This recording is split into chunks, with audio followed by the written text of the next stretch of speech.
మీరు కానీ రాజమండ్రి వెళ్తే ఈ టెంపుల్ విజిట్ చేయడం అసలు మర్చిపోవద్దు. ఎందుకంటే ఈ టెంపుల్లో ఒక ప్రత్యేకమైన భస్మాభిషేకం చేస్తారంట. అది కూడా మన చేతులతో చేయొచ్చు.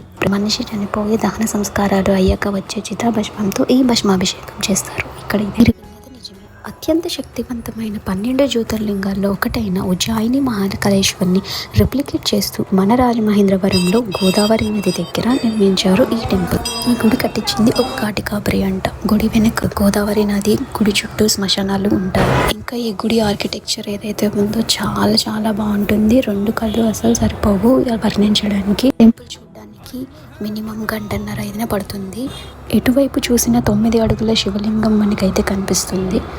ఈ గుడిలో 4 వైపులా 64 విగ్రహాలు మనకి కనిపిస్తాయి. ఈ టెంపుల్లో చూసిన ఒక బెస్ట్ థింగ్ ఏంటంటే ప్రతి విగ్రహం ముందు స్కాన్ దిస్ క్యూఆర్ అని చెప్పేసి ప్రతి గాడ్ కోసం కంప్లీట్ డీటెయిల్స్ అయితే మనకు వస్తాయి.